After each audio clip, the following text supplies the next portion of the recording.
Por la señal de la Santa Cruz de nuestros enemigos, líbranos, Señor Dios nuestro, en nombre del Padre, del Hijo y del Espíritu Santo. Amén. Señor mío y Dios mío, creo fríamente que estás aquí, que me ves, que me oyes. Te adoro con profunda reverencia. Te pido perdón de mis pecados y gracia para hacer con fruto este rato de oración. Madre mía Inmaculada, San José, mi Padre y Señor, Ángel de mi guarda, interceded por mí.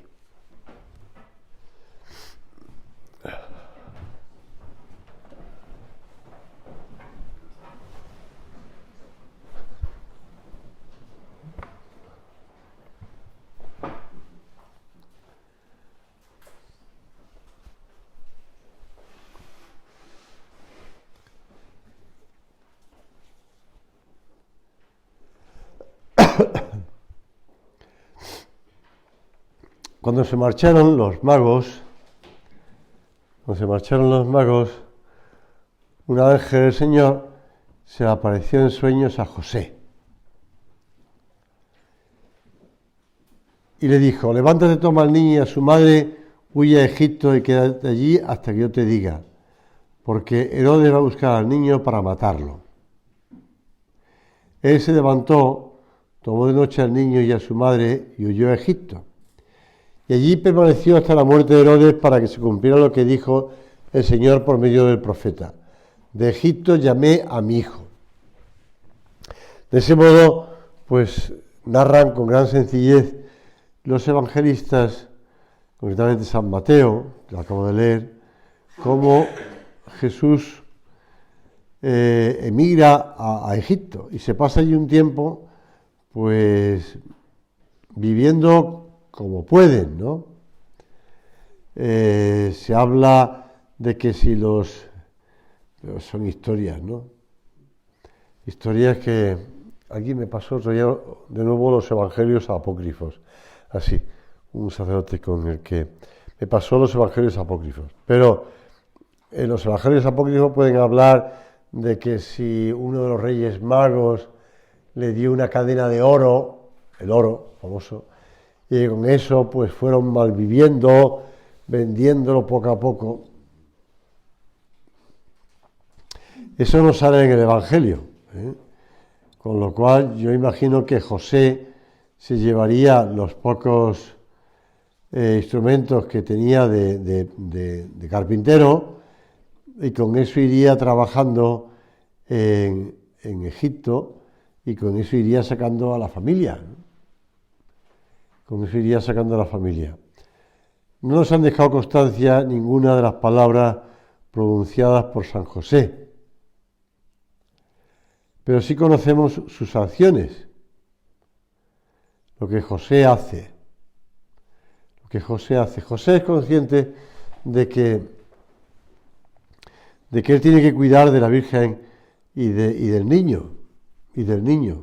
Ese niño que ya desde antes de nacer ya ha habido cosas grandiosas, como por ejemplo la visita a su prima Isabel, como por ejemplo pues la venida de los pastores y de los magos. No me resisto a contaros lo que me pasó una vez. Estaba yo recién llegado de mi estancia en México y entonces estaba con los chicos y me enteré que los de sexto de primaria iban a ir esto pasó hace ya años, hace unos años, pues 5 o 6. Bueno, total, que me enteré que iban a ir al Museo del Prado. Y dije, pues mira, hace tiempo ya que no voy al Museo del Prado, me apunto.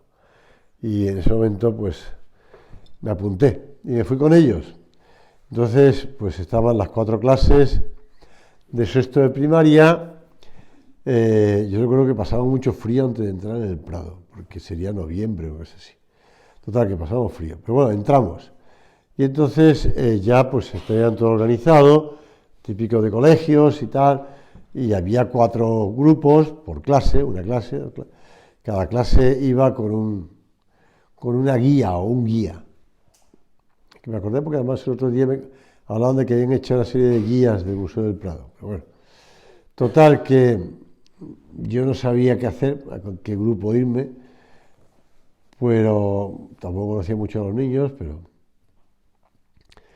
Y entonces vi que una de las guías era la divinidad en el arte. Y dije, bueno, pues esto me puede interesar, a ver qué pasa. Entonces, pues yo iba con el grupo, detrás del grupo de chicos, 25 chicos más o menos. El profesor no estaba, no sé si por qué, pero iba la guía, los 25 chicos y yo detrás. Todos íbamos con nuestro auricular de estos en la mano para ir escuchando la audioguía, ¿no? Entonces la guía iba explicando cosas, ¿no? Pues empezaba por los griegos, pasó después a los romanos, etcétera, etcétera, hablando de las distintas escenas, de la divinidad. Total, que llegamos a una salita del Museo del Prado, donde había pues un pequeño retablo, bueno, pues con 2 o 3 calles y un pequeño retablo. Y entonces los niños estaban sentados en el suelo, me acuerdo perfectamente, los niños sentados en el suelo y la guía explicándole lo que estaban viendo los chicos, ¿no? Pero a la vez le iba preguntando qué es lo que estaban viendo, tal, y bueno, pues como los chavales pues saben el rosario, pues iban contestando bien, es decir, que no es que no supieran que era pues el nacimiento de Jesús o la huida a Egipto, estas cosas, pues los niños lo sabían. Y en un momento la guía, que se fue yendo arriba, pues ya le preguntó que, a ver, ¿por qué el niño Jesús, no, aquí no está porque está en un relieve, pero ¿por qué el niño Jesús bendice con los 2 dedos así unidos? Yo pensé, esta mujer se está pasando, ¿no? Porque claro, realmente los pobres críos son de 11 años, es decir, no le pidas que sepan teología, ¿no? Y entonces, pues yo estaba detrás, expectante, y vi que uno de los chavales levantó la mano. Dije, a ver qué dice Pablito. A ver qué dice Pablito. Ah, tú. Pues esos 2 dedos unidos son la doble naturaleza de Jesús, la naturaleza humana y la naturaleza divina. Sí, yo me intenté apartar porque los ojos de la guía se le salían de las órbitas y me podían dar a mí, ¿no? Y dije, toma ya, a ver qué haces con eso. Ah, muy bien. Después la guía me iba diciendo, pues, estos chicos están muy preparados, ¿eh? Dije, hombre, mujer, ¿tú qué te crees? Claro, ya. Oye, Pablo, ¿quién te ha explicado esto? Porque yo no te lo he dicho. No, en la parroquia el otro día el sacerdote lo dijo, porque claro, se ve que era cerca de Navidad o lo que fuera. Y el sacerdote lo dijo y se me quedó. Pues sí, es decir, que los niños se quedan con todo. Pues Jesús estaba bendiciendo a los Reyes Magos, manifestando algo que se hace mucho en la iconografía cristiana de la Navidad o de pues eso, la doble naturaleza de Cristo.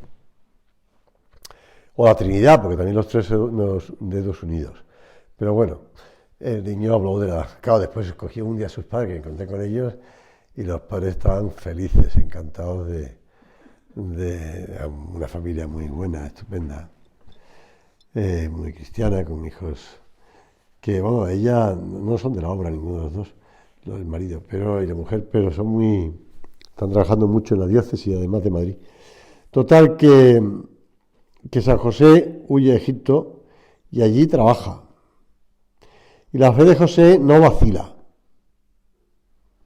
Su obediencia es siempre estricta y rápida. Para comprender mejor, dice nuestro Padre, esta lección que nos da aquí el Santo Patriarca, es bueno que consideremos que su fe es activa y que su docilidad no presenta la actitud de la obediencia de quien se deja arrastrar por los acontecimientos. Porque la fe cristiana es lo más opuesto al conformismo o a la falta de actividad y de energía interiores. José se abandonó sin reservas en las manos de Dios, pero nunca rehusó reflexionar sobre los acontecimientos y así pudo alcanzar del Señor ese grado de inteligencia de las obras de Dios que es la verdadera sabiduría. Pues sí, el Señor le haya pedido a José que se pusiera a cargo de esa sagrada familia, y él pues se puso al cargo. Y él lo que hacía era pues escuchar lo que Dios le decía y hacerlo.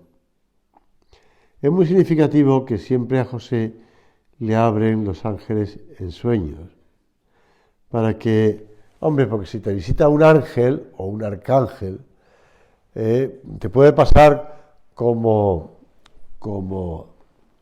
pues al padre de Juan Bautista, ¿no? Que este se resistió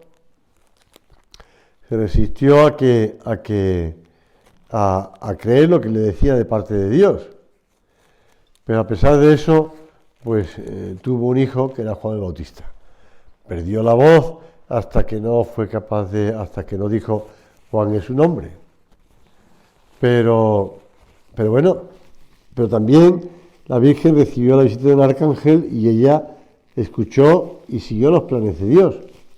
Así que vamos nosotros a pensar que aunque no nos digan las cosas tan claras como a la Virgen, o como pues al anciano padre de San Juan Bautista, pero también nos llegan las cosas de parte del Señor de ese modo. Es la obediencia al Señor. De hecho, la palabra obedecer viene justamente de esa capacidad de escucha. Ob audire, capacidad de oír. Ob audire, que es oír de manera inteligente lo que otro tiene que decirme. Y en este caso es Dios quien introduce a José en la grandeza de su obra misericordiosa de salvación. Por eso la obediencia está muy lejos del cumplimiento ciego.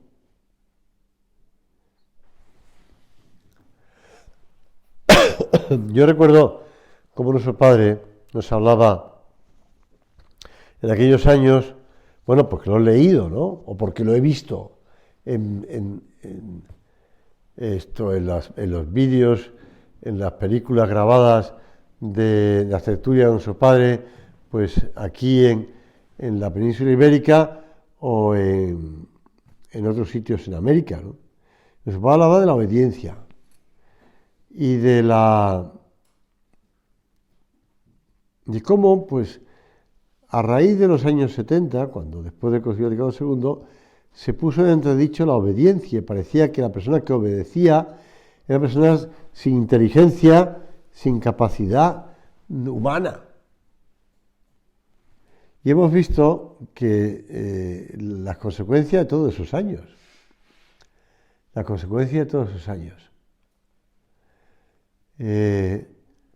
Pocas voces se levantaban en contra de eso. Pocas voces eran capaces de decir, oye, que estamos yendo por un mal camino, ¿no? Y entonces se ponían en entredicho cualquier cosa. Y para obedecer tenías que convencer a la persona a la que le decías algo, mandaba, tenías que prácticamente comprarla, ¿no? A cambio de esto te doy esto y esto y tal. Y sabemos que la obediencia no es la obediencia ciega, ¿eh? Como decía nuestro padre, están muy lejos del cumplimiento ciego, pero sí hay que obedecer. Sí que obedece. Y la obediencia es algo que es garantía de la gracia de Dios. Es garantía de la gracia de Dios. Lo vemos en todos momentos del Antiguo Testamento. Encontramos varias veces que Dios habla en sueños. Por ejemplo, con Adán, con Jacob, con Samuel. Son testimonios de personas que estaban en contacto con Dios y han dejado que Dios les hablase en todas las circunstancias. Y esos sueños son también una muestra de que a través de la auténtica obediencia podremos captar nuevas dimensiones de la existencia, nuevos nombres, lugares y planes. Dios nos habla. Dios está a nuestro lado. Dios no nos va a obligar. No nos puede obligar. No nos puede poner una pistola en el pecho y obligarnos a hacer las cosas. No nos puede obligar. Porque no son los métodos de Dios. No son los métodos de Dios. El Señor se dirige a nosotros cada día a través de las personas que nos rodean y de los sucesos que atravesamos. Y en todo se esconde parte del plan divino que podemos personalmente descubrir y desarrollar. Y continuarlo. Además, tú sabes muy bien, porque llevas tiempo haciéndolo, los planes de Dios. Y los llevas cumpliendo y viviendo esos planes de Dios. A pesar de, bueno, pues de que el ambiente tampoco es que estuviera muy a favor de la obediencia, a pesar de que te costara, porque nos cuesta, la obediencia cuesta. Si no nos costara, pues no obedeceríamos, pues no sería obediencia, sería todo fácil. Y la obediencia cuesta porque se contrapone a la obediencia, se contrapone el amor propio. El amor propio. Los judíos rezan, menos 3 veces al día creo, el Shema Israel. Esa oración que la rezan además moviéndose, bueno, si lo habrás visto en los vídeos que salen rezando, por ejemplo, delante del muro de las Lamentaciones, que el muro de las Lamentaciones no es el templo de Jerusalén, es el muro que habían construido de contención para después hacer la explanada sobre la que se construyó el templo. Es decir, los pobres, me dan pena, los pobres israelitas hoy día, cuando rezan fuera del templo, o del lugar donde estaba el templo, rezan en el muro, porque los árabes que llegaron después, pues montaron encima la mezquita, y no dejan que allí rece ningún judío. Y entonces ellos tienen que conformarse a rezar. Pero ahora has visto cómo se mueven, porque ellos siguen la indicación de rezar con todo el cuerpo. Rezar con todo el cuerpo. Y ahí en el Shema Israel dice, escucha Israel, el Señor es nuestro Dios. Por eso es importante percibir la voz de Dios que nos llama. San José, como ningún hombre antes o después de él, ha aprendido de Jesús a estar atento, son palabras también de San José María, para reconocer las maravillas de Dios, a tener el alma y el corazón abiertos. En ocasiones se nos pedirá como a José que realizamos algo cuya utilidad o sentido pues no terminamos de entenderlo. Quizá por exigencias de la labor apostólica, la obra necesitemos que cambiemos de actividad o de ambiente o de circunstancias. Y debemos descubrir entonces, como siempre, la voluntad de Dios y obedecer con alegría, bien convencidos del fruto sobrenatural que se seguirá de su cumplimiento. Conscientes de que estamos en las manos de Dios. Como antes estaba hablando con algún sacerdote,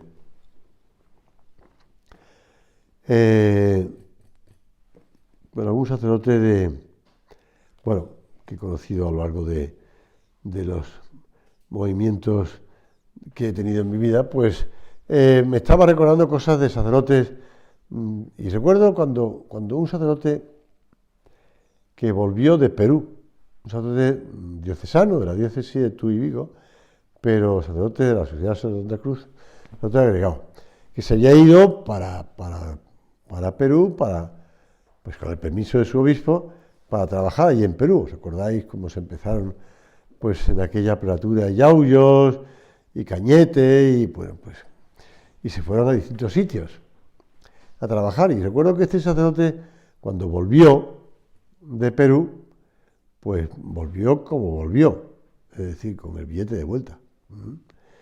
Y ya se había gastado unos años allí en Perú. Es que no sé por qué me ha movido esto, sí lo sé por qué, pero me ha venido a la cabeza, no lo tenía ni aquí escrito. Entonces, recuerdo este sacerdote que llegó a Vigo y, bueno, pues el obispo le encargó que trabajara en una parroquia, pero, bueno, consiguió pues un sitio donde podía vivir, pero no tenía nada más. Y recuerdo pues que del centro pues nos fuimos a una tienda de muebles donde, bueno, el dueño era un supermercado, con lo cual era más fácil que nos vendiera a plazos. Entonces le dijimos, vamos a ver, pues venga, vamos a poner la casa de este hombre, porque no tiene dónde caerse para dormir. Y bueno, pues pusimos todo, ya fuimos pagándolo poco a poco, como fuera, ¿no? Pues la realidad es esa, es decir, que aquel hombre ya está trabajando por Dios y por la Iglesia y siguiendo las indicaciones. También me pasó con otro cura, que le acompañé para que se entrevistara con un obispo que venía de Perú para buscar sacerdotes para allá. Entonces me dijo, a la salida de hablar con el obispo, me dijo, oye, ¿qué hago? Dije, libertad, como comprenderás, yo no te voy a decir nada. Y pasa que la inocencia de los pocos años, dije, de todos modos, que sepas que aquí se te puede sustituir, allí no. Ah, pues me voy. Digo, no, yo no te he dicho nada, no, me voy. Y se fue. Al cabo de 12 años le escribí una carta y dijo, oye, me alegro muchísimo de que te fueses y que ahora seas obispo de allí, porque ahora es obispo en Perú. Bueno, pues la vida da esa vuelta, ¿verdad? Entonces, yo no le dije nada, fue libremente. Pero la realidad es que uno va siguiendo lo que el Señor le va pidiendo. Jesús, ¿tú cómo obedeciste? Pues obedeciste, como dice San Pablo en la carta a los Filipenses, usquam morte gautem crucis. Lo rezaremos en los días de la Semana Santa, hasta la muerte y muerte de cruz. Y hay que obedecer, cueste lo que cueste, decía nuestro Padre, dejando el pellejo. Nunca sucederá esto ordinariamente, pero si llega no te preocupes. Hasta eso llegó Jesús.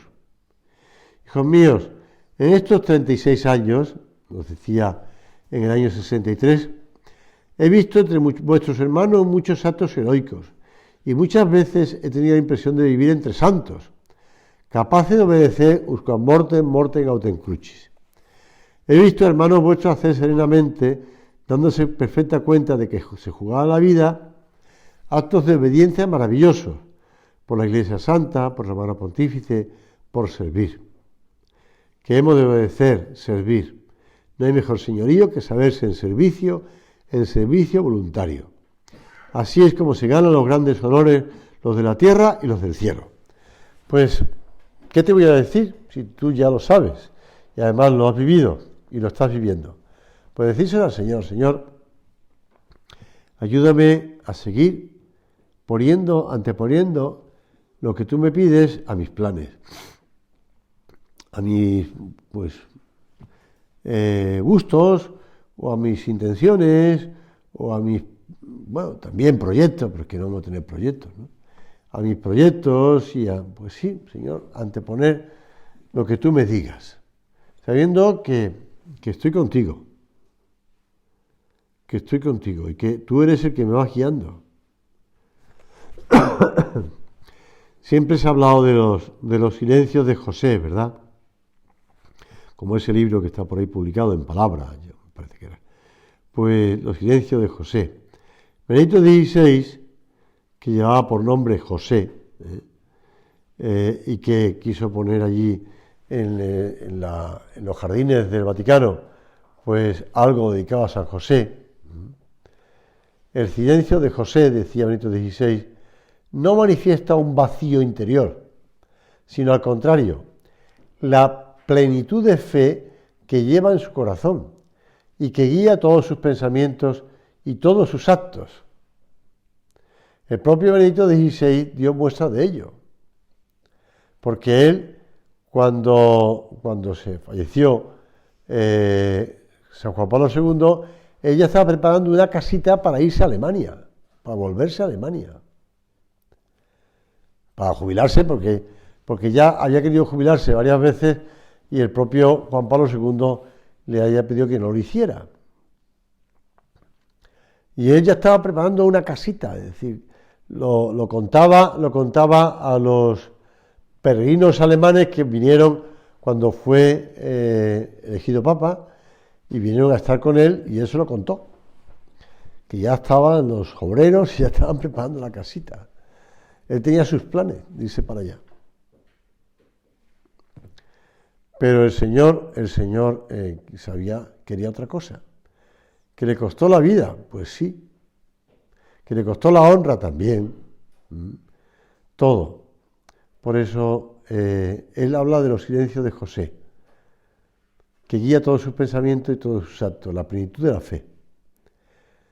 A San José María le gustaba decir que en el Nuevo Testamento hay dos frases que en muy pocas palabras resumen lo que fue la vida de Jesús. Por un lado, San Pablo nos dice que Jesús fue obediente hasta la muerte y muerte de cruz. Y por otro lado, el Evangelio de San Lucas dice que Jesús vino a Nazaret y les estaba sujeto, refiriéndose al crecimiento en el hogar de María y José. Hay una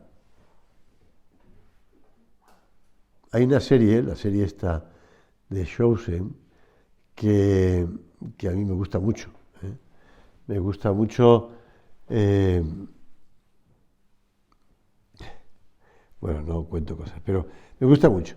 Y entonces he ido viendo es que ayer me mandaban un WhatsApp un padre del colegio mandándome una foto diciéndome: voy al estreno de la 4ª temporada de The Chosen. Entonces yo le contesté diciéndole: no me cuentes el final. Entonces se reía.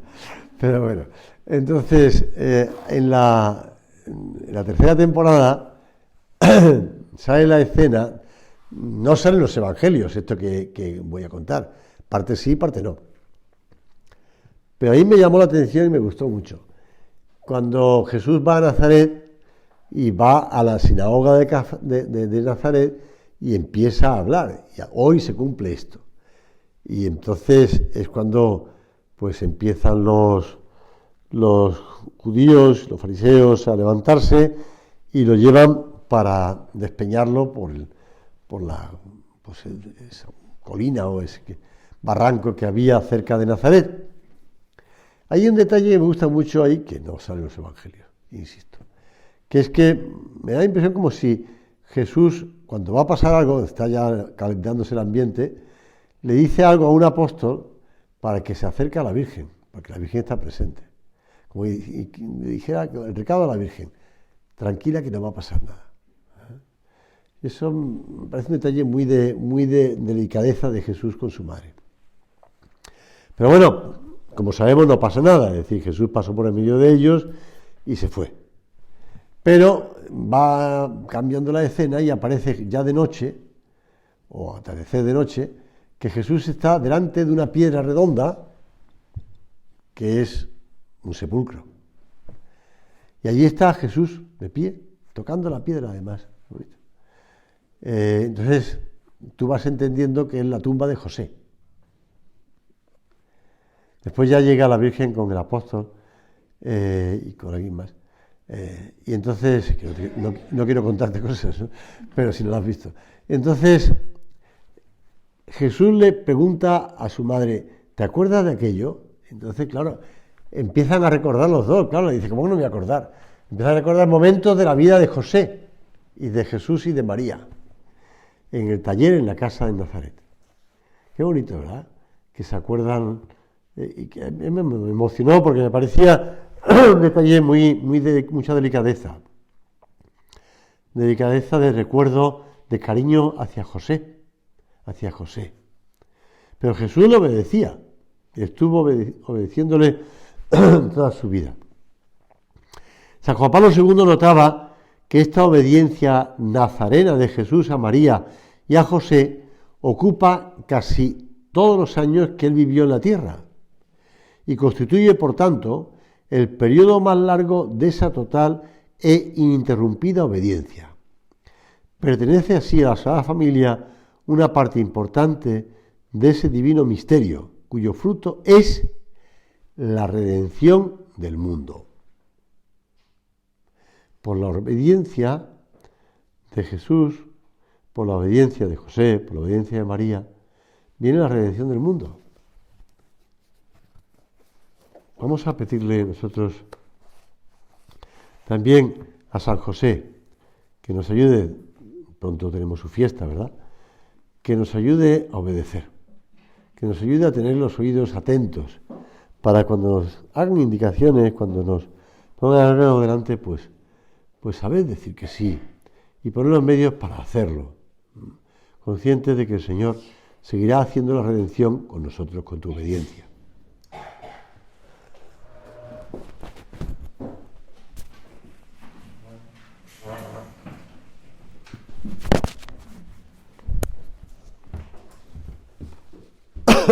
Te doy gracias, Dios mío, por los buenos propósitos, afectos e inspiraciones que me has comunicado en esta meditación. Te pido ayuda para ponerlos por obra. Madre mía Inmaculada, San José, mi Padre y Señor, Ángel de mi guarda, interceded por mí.